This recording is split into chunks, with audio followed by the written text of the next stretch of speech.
एक बार फिर स्वागत है आपका जी मंच पर। और इस सेशन को हम आगे बढ़ाते हुए, इस सत्र को आगे बढ़ाते हुए सीधे मंच पर आमंत्रित कर रहे हैं गुजरात के युवा चेहरे, ऊर्जावान चेहरे और प्रदेश के गृह राज्य मंत्री हर्ष संघवी जी को। बहुत बहुत स्वागत है सर आपका मंच पर। और साथ ही मैं अपनी सहयोगी शिवांगी ठाकुर को भी मंच पर आमंत्रित करता हूं, वो इस सेशन का संचालन करेंगी। सिर्फ इतनी सी बात कहते हुए कि मैं वहां से आता हूं जहां भगवान श्री कृष्ण का जन्म हुआ, रहता वहां हूं जहां भगवान श्री कृष्ण ने गीता का संदेश दिया,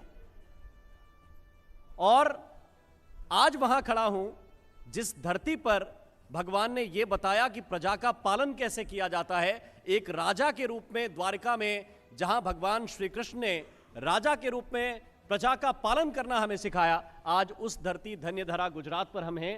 और कई मुद्दे द्वारका से जुड़े हुए भी हैं जो हर्ष संघवी जी के सामने आएंगे स्वाभाविक तौर पर। मंच शिवांगी आपके हवाले। Thank you so much Ram. और इस सेशन की शुरुआत करते हैं। देखिए, युवा चेहरा है हर्ष जी। सबसे पहले तो जोरदार तालियों के साथ इनका स्वागत एक बार फिर से किया जाना चाहिए, क्योंकि बहुत व्यस्त समय है लेकिन हमारे लिए समय निकाला। पहला और सीधा सवाल, 2012 आपने लड़ा, 2017 आपने लड़ा, इस बार आप लड़ाई कर रहे हैं, फिर से चुनावी मैदान में हैं। नॉमिनेशन की जब बात आई तो बिना लाव लश्कर बेहद साधारण तरीके से आप नॉमिनेशन बने गए। क्या थॉट था इसके पीछे? देखिए, जिस प्रकार से मोरबी में एक बहुत ही दुखद और दुर्भाग्यपूर्ण घटना बनी थी, कुछ ही दिन वो घटना को हुए थे। वो घटना स्थल पे मैं वहाँ पे ही मौजूद था, और ख़ास तौर पे जिन परिवारजनों ने उनके स्वजनों को खोया था, उनके याद में और श्रद्धांजलि देते हुए हम लोग ने ये नॉमिनेशन, नामांकन भरने का जो हमारा कार्यक्रम था, उसमें हमने सादगी बरताई थी। ख़ास तौर पे फटाके, डीजे और ये सब चीज़ों को हमने प्रतिबंध रखा था, जिसके कारण कहीं ना कहीं मात्र मेरी विधानसभा में नहीं, भारतीय जनता पार्टी की मैक्सिमम सभी जो कैंडिडेट्स थे, उन्होंने इसी प्रकार से अपना नॉमिनेशन फाइल किया था। मोरबी की घटना पर बेहद दुखद घटना है, ऐसा होना भी नहीं चाहिए, इस पर हम बात करेंगे आगे। लेकिन आपके पास 9-10 मंत्रालय हैं, आप युवा हैं, इतने सारे मंत्रालय हैं आपके पास। इसी राज्य में शराब बंद है, राइट? शराब बंद है, लेकिन शराब की वजह से लोगों की मौत होती है। बड़ा दुर्भाग्यपूर्ण है ये। जी हाँ, ये एक बहुत ही बड़ा सामाजिक दूषण है, और सामाजिक दूषण के सामने हम हमेशा लड़ते हैं। गुजरात में भी जिस प्रकार से ये घटना जब बनी, उसके कुछ ही समय में हम लोग ने एक इंक्वायरी सेट की थी, और वो इंक्वायरी के माध्यम से हमने इसके टॉप टू एंड तक हम लोग इसकी इंक्वायरी की है। और ख़ास तौर पे इस प्रकार की घटना ना बने, इसके लिए हम लोग ने एक सामाजिक इसका जो प्रयास है, वो भी हम लोग सरकार के जो कानून है उसके साथ साथ सामाजिक प्रयास भी हम लोग साथ में ही करते हैं। और सामाजिक प्रयास के माध्यम से इस प्रकार के जो गलत दूषणों में जिनकी आदतें पड़ी है, उनको छुड़वाने के लिए भी हम लोग की कोशिश बरकरार है। कहाँ कमी रह गई? देखिए, हम सब जानते हैं कि कहीं ना कहीं इस प्रकार के समाज में सभी वर्गों के लोग रहते हैं। कहीं ना कहीं से लैब्स ढूंढ के या रास्ता ढूंढ के इस प्रकार के इलीगल एक्टिविटीज़ में जुड़ जाते हैं। उनमें से लोगों को बाहर लाना पड़ता है, और उसमें हम लोग बहुत ही अच्छी तरह से काम करते हैं। और आज हम लोग को, गुजरात को, इसमें बहुत ही बड़ी सफलता भी प्राप्त हुई है। देश में शायद पहली बार ऐसा हुआ होगा कि कोई अवैध दारू बेचने वाला देश छोड़ के भाग गया हो, और उसे देश में वापस लेके आना और उसमें सफलता मिले। उसमें हम लोग अभी दुबई का जिक्र कर रहे हैं आप? हाँ, एकदम उसका ही जिक्र कर रहा हूँ मैं। आप भी जानते हो, सोचिए आप दिल्ली से आ रहे हो फिर भी आप जानते हो, तो गुजरात के सभी लोग जानते हैं कि हम लोग कितना अच्छा काम कर रहे हैं। लेकिन चूक क्यों हो गई? जाने ही क्यों दिया कि पकड़ के लाने की जरूरत पड़ी? देखिए, समाज में मैंने आपको बताया कि सभी वर्गों के लोग रहते हैं।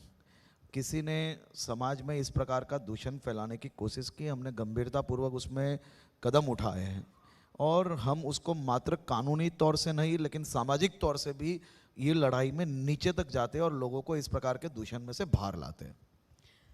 देखिए, आप लगातार कह रहे हैं कि हमने क्या कदम उठाए, क्या काम किया, चूक कहाँ हो गई। खैर, उस पर आप नहीं बात करेंगे, या आप अपने काम गिनवा रहे हैं जो कि राजनेता हमेशा करते हैं। शराब की हमने बात कर ली, ड्रग्स पे ज़रा आते हैं। आपके राज्य की मौजूदा स्थिति आपको पता है, लेकिन आप हर मंच पर जाकर ये कहते हैं कि पंजाब को ड्रग्स कैपिटल घोषित कर देना चाहिए, क्यों? मौजूदा हालत क्या? ड्रग्स पकड़ने वाला राज्य है ये। मेरे राज्य की बॉर्डर में ड्रग्स घुसने से पहले हम लोग उसको पकड़ते हैं, ये अच्छी बात है या बुरी बात है? तो ये तो अचीवमेंट है, ये बहुत बड़ा अचीवमेंट है। पंजाब की बात इसके लिए करता हूँ क्योंकि पंजाब के मुख्यमंत्री और पंजाब से जुड़े हुए नेता आके गुजरात में मेरे गुजरात की धरती को बदनाम करने का प्रयत्न करते हैं। कहीं ना कहीं चुनावी सीजन थी, मैं समझ सकता हूँ कि चुनावी सीजन में उन लोग को इस प्रकार का और कोई विषय तो उनको गुजरात में मिलेंगे नहीं, तो अब उनको कौन से विषय पर राजनीति करने को मिली? तो उनको विषय मिला ड्रग्स जैसा विषय। ड्रग्स हमने बहुत ही साहस करके ड्रग्स को पकड़ा है। भारत पाकिस्तान की बॉर्डर पे गुजरात पुलिस, गुजरात एटीएस और केंद्रीय एजेंसीज गोलियों का सामना करके इस प्रकार के इतने बड़े पैमाने पे ड्रग्स पकड़े हैं। तो इट इज़ एन अचीवमेंट, ये बहुत बड़ा अचीवमेंट है। हमने लोगों तक पहुंचने से पहले पकड़ा है। और गुजरात पुलिस ने ये ड्रग्स मात्र गुजरात बॉर्डर्स पे से ही नहीं पकड़ा है, चाहे वो कोलकाता पोर्ट की बात हो, दिल्ली की बात हो, पंजाब की जेलों से चलता हुआ ये बड़ा षड्यंत्र हमने पंजाब पुलिस को 3 दफ़ा कम से कम इसकी माहिती दी है कि आपकी ये जेल से इतना बड़ा रैकेट हर वक्त पाकिस्तान से मंगवाया जाता है। तो मेरा ख़ास तौर पे बहुत ही मैं एक युवा होने के नाते कई बार मुझे बहुत दुख होता है कि ड्रग्स जैसे विषय पे राजनीति करते हैं और उसके ऊपर ये मुझे आज तक समझ में नहीं आया कि पंजाब की जेलों से पाकिस्तान तक का नेटवर्क इतना लाइव कैसे चल सकता है। उसको चलाने के लिए कौन छूट दे रहा है, उसके पीछे कौन सहयोग कर रहा है, जबकि हमने तो पत्र पूरा डिटेल्स के साथ लिखा है और वही डिटेल्स हमने पकड़ी भी है, लेकिन आज तक किसी भी प्रकार का एक्शन नहीं लिया। इनका जेलों से कहीं ना कहीं बहुत अच्छा ताल्लुकात है, ये मुझे लग रहा है। आप लोग कहते हैं कांग्रेस मुक्त करेंगे, गुजरात में कांग्रेस को हटा देंगे। 20 उनके नेता आपकी तरफ आए, आप लोगों ने उनको टिकट दिए और यहाँ आपके जो नेता वो कमलम के बाहर चिल्लाते रह गए, तो कैसे मुक्त करेंगे? वहां से तो यहाँ लेते आ रहे हैं सबको। आप अगर आपका नजरिया थोड़ा सकारात्मक करोगे, मतलब पॉजिटिव वे से सोचोगे। नजरिया नहीं है, सवाल है वैसे। नहीं, मैं आपको बोल रहा हूँ। खास तौर पे अगर आप देखोगे तो कांग्रेस के कई नेता जो समाज में कुछ अच्छा करना चाहते हैं, जो सही तौर पे समाज के लिए काम करना चाहते हैं, आप देखिए 10 टर्म तक कांग्रेस के वरिष्ठ विधायक रह चुके मोहन सिंह राठवा जी, भारतीय जनता पार्टी की भारी लहर थी गुजरात भर में, तभी भी कभी मोहन सिंह राठवा को हरा नहीं सके हम। ऐसे मोहन सिंह राठवा जी को कांग्रेस छोड़ना पड़ा। 10-10 टर्म, आप खाली सोचिए कि जिसने 50 साल तक विधायक के तौर पे कांग्रेस में काम किया हो, ऐसे व्यक्ति को कांग्रेस छोड़ना पड़े, इस प्रकार की परिस्थिति कांग्रेस में आ चुकी है। कांग्रेस कहीं ना कहीं टूट चुका है, कांग्रेस अपना परिवार संभाल नहीं पा रहा है। तभी ये सब लोग कहीं ना कहीं एक सही दिशा में गुजरात की सेवा करने के लिए उन्होंने भारतीय जनता पार्टी को चुना है। और मुझे विश्वास है कि 2022 से 27 भारतीय जनता पार्टी के सभी उम्मीदवार गुजरात की जनता की सेवा में आगे बढ़ेंगे। खास तौर पे भारतीय जनता पार्टी कमलम के दरवाजे की आप बात कर रहे हो, भारतीय जनता पार्टी के सभी कार्यकर्ता, हम लोग एक संयुक्त कुटुंब, मतलब एक जॉइंट फैमिली में रहने वाले सभी कार्यकर्ता है। खास तौर पे चुनाव में जब इस प्रकार के निर्णय जब लिए जाते हैं, तब अगर वो निर्णय मेरे लिए लिया जाएगा तो मुझे भी कहीं ना कहीं दुख होगा, लेकिन वो दुख जनता की सेवा में कहीं पे भी इफेक्ट नहीं करेगा। मुझे विश्वास है कि वो सभी लोग, आप देखिए अभी सभी लोग, कोई सौराष्ट्र में काम कर रहा है, कोई उत्तर गुजरात में काम कर रहा है, कोई दक्षिण गुजरात में काम कर रहे हैं, वो सभी लोग भारतीय जनता पार्टी के कार्यकर्ताओं के साथ मिलकर गुजरात की जनता की सेवा के लिए आगे निकल चुके हैं। कांग्रेस को तो आपने कहा कि वो कहीं नहीं है आपके साथ चुनावी मैदान में, कहीं नहीं दिखाई देते। मैं उस प्रकार की बात कभी नहीं करता हूँ, कोई कहीं नहीं है इस प्रकार की बात मैंने कभी नहीं की। मैंने आपको ये बताया कि कांग्रेस अपने परिवार को संभाल नहीं पा रही है। कांग्रेस अपने परिवार को जब संभाल नहीं पा रही है, वो एक ही फैमिली पे डिपेंडेंट है, तो उसके कारण कहीं ना कहीं जो लोग गुजरात की सेवा करना चाहते हैं, जो लोग सही तौर पे सामाजिक सेवा में जुड़े हुए हैं, उन लोग को कांग्रेस छोड़ के भारतीय जनता पार्टी में आना पड़ा। उधर केजरीवाल साहब कहते हैं कि मैं तो कृष्ण हूँ, कंस का विनाश करने आया हूँ यहाँ पर। देखिए, आप केजरीवाल जी को सीरियस लेते हो, इसके लिए मैं आपको पहले तो अभिनंदन और धन्यवाद देता हूँ। देखिए, राजनेता है और वो बयान देंगे, हमारा काम सवाल मैं इसके लिए बोलता हम हर कि आप तो बड़े तेज पत्रकार हो, आप तो बड़े तेज पत्रकार हो, मैं अक्सर आपको सुनता हूँ, तो मैं ये आशा रखता हूँ कि आप केजरीवाल जी को ये पूछना कि हर अलग अलग राज्य के चुनाव में आपके भगवान कैसे बदल जाते हैं। आपने देखा होगा उनके वो जहाँ बैठते हैं उसके पीछे चुनाव, जिस राज्य में चुनाव होता है ऐसे ही उनके महापुरुष के जो पीछे फोटो होते हैं वो भी बदल जाते हैं। आप लोग भी तो एक ही नाम पे चुनाव लड़ रहे हैं ना, नहीं, मोदी मैं- जी के नाम पर ही तो चुनाव लड़ रहे हैं। अब अरे देखिए मोदी जी हमारे नेता है, मोदी जी हमारे नेता है तो हम उनका नाम नहीं लेंगे तो क्या किसी और का नाम लेंगे? मोदी जी हमारे नेता है तो जरूर उनका ही नाम लेंगे। एक बार नहीं 1008 बार लेता हूं मैं दिन में नाम। पार्टियां लेती हैं मैं तो नहीं, उससे मेरी दिक्कत बात क्यों सुनो, है मैं आप आपको लोगों बोल को? रहा हूँ जी कि मैं दिन में मोदी जी का नाम 1008 बार लेता हूँ। और आपको पता है ना 1008 बार मतलब सुकून की बात होती है। मात्र भारत, आप मेरी बात कर रहे हो, अब तो भारत की गली गलियों में मोदी मोदी के नारे लगते हैं। भारत छोड़िए, कभी कभी तो अमेरिका और लंदन में भी मोदी मोदी के नारे लगते हैं। तो मैं तो उनका कार्यकर्ता हूँ, मैं उनका नाम नहीं लूंगा तो किसका लूंगा? प्रधानमंत्री जी के नाम पर आप लोग ये इलेक्शन लड़ रहे हैं, अपने भी तो आपको काम गिनवाने होंगे ना। जनता को आप बार बार ये कह रहे हैं आप लोगों ने जो काम किया है। हमारे हर एक विधायक जमीन पे काम करते हैं। आपको मैं विनती करता हूँ, आप मेरी विधानसभा की कोई भी गलियों में जाइए। आप जब अपने काम की बात कर रहे हो तो मैं बता रहा हूँ कि कोरोना का वो काल था, जो कोरोना काल में पहले दिन जब मैं बाहर निकला तब कई किलोमीटर तक गया, तब तक मुझे रास्ते में कोई एक सिंगल व्यक्ति नहीं दिखा था। पहले दिन से कोरोना ख़त्म नहीं हुआ तब तक कई ऐसे काम मेरे समाज के सभी लोगों के साथ मिलके, मेरे क्षेत्र के सभी लोगों के साथ मिलके लोगों की सेवा के लिए किया है। पहला ऐसा हॉस्पिटल जो कहीं ना कहीं कम्युनिटी हॉस्पिटल के तौर पे जाना जाता था, विदिन 72 आवर्स में हम लोग ने फुल्ली ऑक्सीजन सेवा के साथ 200 बेड की हॉस्पिटल विदिन 72 आवर्स में 100 लोगों के स्टाफ के साथ एक कम्युनिटी हॉल में चालू की थी, जिसमें 2800 से ज़्यादा लोगों की सेवा कोरोना के टाइम में हम लोग ने दोनों फेज़ के अंदर की थी। काम तो हमारे हर एक विधायक जितना बोलोगे उतना गिना सकते हैं, लेकिन जिस प्रकार से हर एक पार्टी अपने लीडर्स के काम गिनाती है, अभी कांग्रेस की पार्टी किसका काम गिनाएगी आप मुझे बताइए? वो क्या राहुल गांधी का काम गिनाने जाएंगे? हमारे पास ऐसे नेता है जिन्होंने जमीन पे काम किया है तो हम उनका काम गिनाएंगे ना, इसमें गलत क्या है? लेकिन महापुरुष के फोटो जिस प्रकार से हर राज्य के चुनाव में बदल जाते हैं, भगवान बदल जाते हैं, उनकी जन्म तारीख आप उनके जन्म एक आप ये नोट करके रखना कि उनका जन्म कब हुआ है, क्योंकि अभी ठीक एक आध साल में कर्नाटका का चुनाव आने वाला है, उनका जन्म वापस बदल जाएगा। आप देखना, मैं पक्का बोल के रख रहा हूँ, आप अभी से लिख लेना। हर्ष जी, आपने अस्पताल का जिक्र किया। मोरबी में जो घटना हुई उसके बाद हम देख रहे थे लगातार प्रधानमंत्री आपके संपर्क में थे और एक एक बात का ब्यौरा, एक एक डिटेल आपको दे रहे थे। खुद मौके पर भी वो आए, लेकिन उनके पहले आने के अस्पताल की रंगाई पुताई। देखिए, आपने आम आदमी पार्टी द्वारा वायरल किया गया हुआ एक छोटा सा वीडियो देखा। रंगाई पुताई नहीं हुई थी? आपसे सीधा सवाल है। मैं आपको एकदम सिंगल सा ही जवाब दूंगा, लेकिन आपको पूरा सवाल मैं बिल्कुल सुनूंगी, लेकिन सवाल आपने एक आप लाइन ये में आरोप दिया लगा रहे हैं कि आम आदमी पार्टी द्वारा वीडियो नहीं, वायरल किया गया। मैं आपको इसके लिए बता रहा हूँ ये, क्योंकि ये बहुत ही संवेदनशील सवाल है और मैं इसमें राजनीतिक जवाब नहीं दे रहा हूँ। मैं भी चाहती हूँ कि बहुत आप संवेदनशीलता के साथ मेरी इसका जवाब विनती है कि दें। आप यहाँ से डायरेक्ट दिल्ली मत जाना, आप पहले मोरबी जाना। मोरबी के लोगों को पूछना, वहाँ पे अभी भी दीवार में पेंट जो है ना, वो दीवार के 10% पार्ट पे 1 या 2 रोलर घुमे हुए दिखेंगे, उसके अलावा पूरी दीवार जैसी थी वैसी ही है। ये घटना कहीं ना कहीं भूल से वहाँ के एडमिनिस्ट्रेशन द्वारा चालू की गई थी। जैसे ही ये वीडियो ध्यान में आया, तात्कालिक उसको बंद कर लेने में आया था। सबको पहले से ही पीएमओ के द्वारा और हम लोग के द्वारा सूचना थी कि किसी भी प्रकार का डिस्टर्बेंस किसी को भी ना हो, उसी प्रकार से वहाँ पे व्यवस्था की जाए। लेकिन कहीं ना कहीं किसी से ये गलती हुई है। गलती को इस प्रकार से राजनीतिक रूप देना, ये सही में बहुत ही दुखद बात है। आज भी वो दीवार वैसी ही है, 2 रोलर घुमे हुए, उसके अलावा पूरी दीवार जैसी थी वैसी थी, आज भी वैसी है।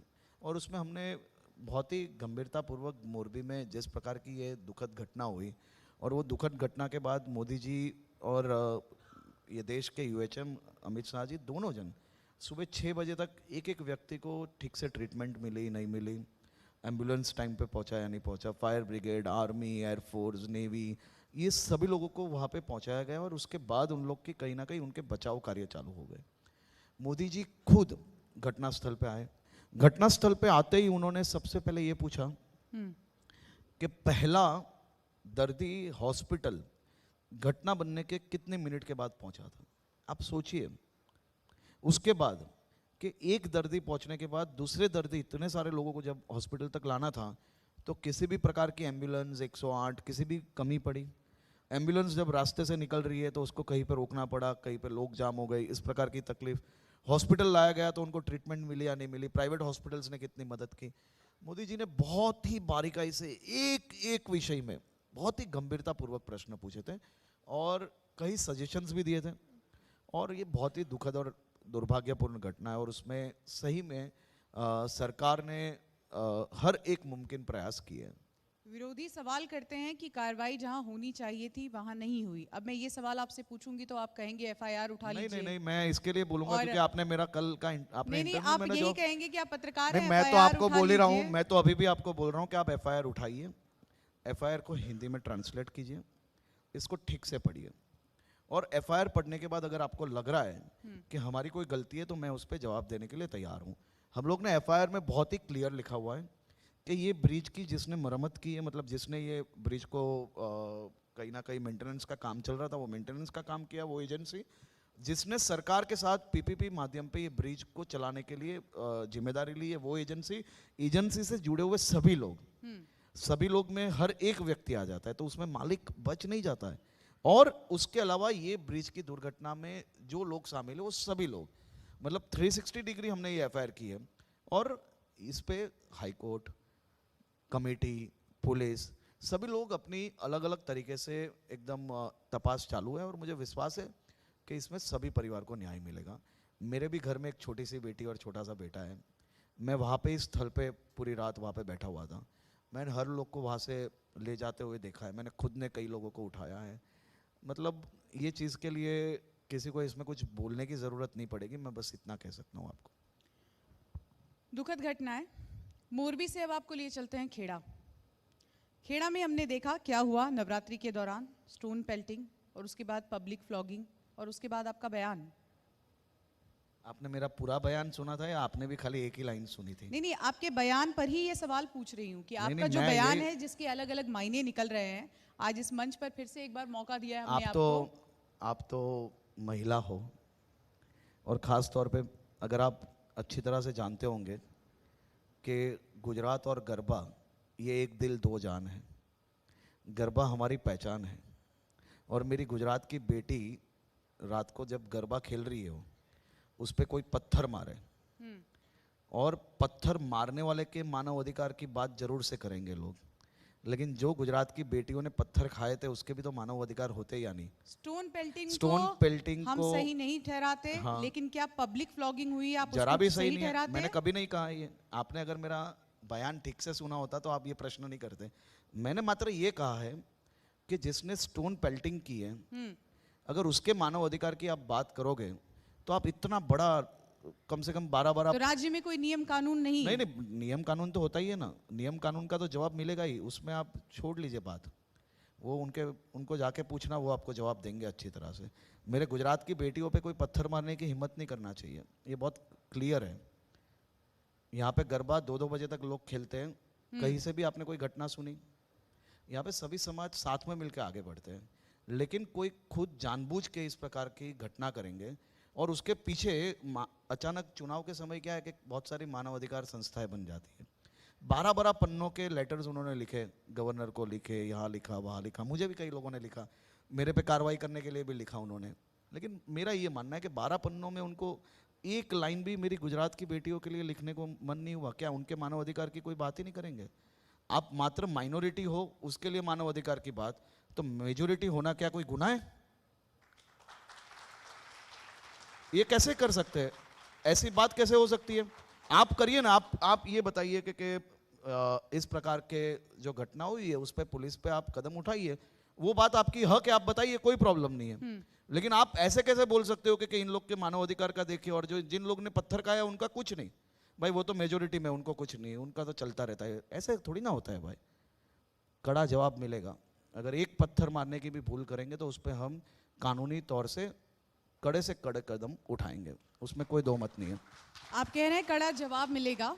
बेट द्वारका ले चलते हैं आपको, वहां भी तो अवैध निर्माण आप लोगों ने तुड़वाए। नहीं, मतलब आपका क्या कहना है कि अवैध निर्माण नहीं खुलवाने चाहिए? नहीं, आपने कहा कि नहीं, ये मैं तो मजार आपको नुमा, पूछ रहा हूं। बिल्कुल नहीं, मजार नुमा जो चीज है उसको तोड़ने के पीछे आपसे की पहले ही वजह। मैं तो बहुत खुश हो गया कि आज भगवान कृष्ण की धरती पे से जन्म लिए हुए लोग भी आज यहाँ पे आए तो कुछ इसमें बोलेंगे कि ये बहुत अच्छा काम किया। देखिए, बेट द्वारका भगवान कृष्ण की धरती है। देश के बहुत ही बड़े पैमाने में लोगों को बेट द्वारका से उनकी श्रद्धा जुड़ी हुई है। सरकारी जमीन, लोगों के मंदिर आने जाने के रास्ते, वो रास्ते पे या सरकारी जमीन पे आपका मन फाया तब आप अवैध मजार खड़ी कर लो, तो क्या ये ठीक है? सरकार की जिम्मेदारी है, वो काम हमने किया है। अब विपक्ष के लोग ऐसा बोलते हैं कि आपने ये क्यों किया, अभी क्यों किया, तो क्या इसका कोई मुहूर्त लेने जाना पड़ेगा पंडित जी से कि पंडित जी अब ये मुहूर्त निकाले तब हम ये निकालेंगे? ये हमारी जिम्मेदारी, हमने किया है ये काम। इसमें बहुत कानूनी तौर से हमने ये सब काम किए। उसकी भी अगर आप सही तौर पे अगर ज़मीन पे जाके देखोगे, वहाँ जाके अगर पूछोगे तो आपको ये पता चल जाएगा। ये तो बहुत बड़ा हर एक सरकार का ये जनरल कामगिरी है, शहरों में चलती है। कभी बेट द्वारका में जरूरत थी तो वहाँ किया। अच्छा, आप युवा नेता हैं,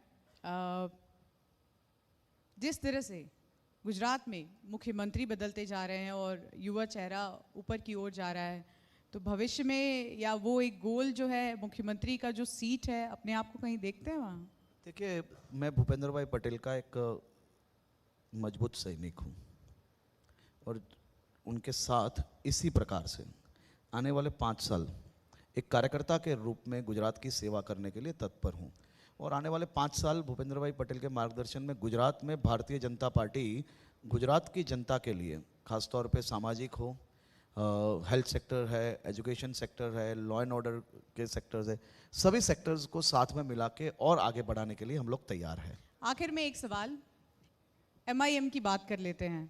वो कहते हैं आप लोग सुरक्षा नहीं देते, यहाँ रैलियाँ नहीं करने देते, मोदी मोदी के नारे लगवा देते हैं। ये मंच आपको इस वक्त दिया है हमने, कुछ जवाब आप उनको देना चाहेंगे? क्योंकि वो तो कहते हैं। देखिए, अब तो आपने अभी G20 देखा था, G20 के कुछ फोटोग्राफ्स वायरल हुए थे, मैंने तो देखे थे, आपने देखे थे? ओवैसी साहब को मैं ये कहना चाहता हूँ, ये तो भारत की धरती है। भारत की धरती में जम्मू से लेके कन्याकुमारी तक मोदी मोदी के नारे आपको नींद में भी सुनाई देते हैं, उसका हम क्या करें भाई? G20 में मुझे तो एक ये देश के युवा नागरिक के तौर से मुझे बहुत गर्व हुआ जब कई देश के प्रधानमंत्री भी वहाँ पे मोदी मोदी के नारे जैसे ही माहौल मैंने G20 में देखा। तो ओवैसी साहब को अब समझ जाना चाहिए, ये तो भारत की धरती पे आप रह रहे हो, यहाँ पे तो मोदी मोदी के नारे सुनाई देंगे। अगर आप लंदन अमेरिका जाओगे, वहाँ पे भी मोदी मोदी के नारे लगते हैं, तो क्या वो हम नारे लगवाने जाते हैं? उन्होंने काम किया है तो नारे लगेंगे ही। लोगों के दिल में मोदी है, अब दिल में जाने के लिए अच्छे काम करने पड़ेंगे। वो ओवैसी साहब नहीं समझ पाएंगे ये विषय को। लेकिन ओवैसी साहब की सुरक्षा की अगर बात हो तो ये सुरक्षा की जिम्मेदारी हमारी है। गुजरात में जब वो आए, उनके प्रवास की संपूर्ण सुरक्षा की जिम्मेदारी हमारी है। उनको किसी भी प्रकार की कोई भी तकलीफ नहीं पहुंचे, ये जिम्मेदारी हमारी। और ये राज्य में कोई भी राजनेता आए, ये बंगाल थोड़ी ना है, यहाँ पे आओ, आप खुलेआम चुनाव के प्रचार करो, हम लोग बैठे हैं। और मैं आपकी ओर से, मैं आपके माध्यम से ओवैसी साहब को कहना चाहता हूँ, आप कभी भी गुजरात में आइए, सुरक्षा की यहाँ पे कोई चिंता का विषय नहीं है। और यहाँ पे गुजरात में आने वाला हर एक व्यक्ति वो हमारा मेहमान है, हम उनका स्वागत करते हैं। मेहमानों को खाना हम जरूर से खिला लेते हैं, क्योंकि खाने के टाइम पे आओगे तो खाना खिलाते हैं। हम खाना खिलाते हो, अगर आप उसको ऐसा समझ लो कि ये घर मेरा है, तो ये आपकी भूल है खाली, बस, और सब आपका है। बहुत बहुत शुक्रिया आपका हर्ष जी, आपने व्यस्त समय से हमारे लिए यहाँ पर थोड़ा टाइम निकाला और इलेक्शन बस सर पर है, तो बहुत शुक्रिया and all the very best. और मैं चाहूंगी कि मेरे सहयोगी राम, देखिए, अगर आप गुजरात में बहुत घूमोगे तो आप भी रात को मोदी मोदी करने लगोगे नींद में, इसके लिए मैं आपको विनती करता हूँ कि तो फिर से एक बार मैं गुजरात में आपकी पूरी टीम का स्वागत करता हूँ और मुझे विश्वास है कि आपका गुजरात प्रवास बहुत ही अच्छा रहेगा। Thank you so much. Thank you. बहुत बहुत शुक्रिया। और अब मैं मंच पर आमंत्रित करता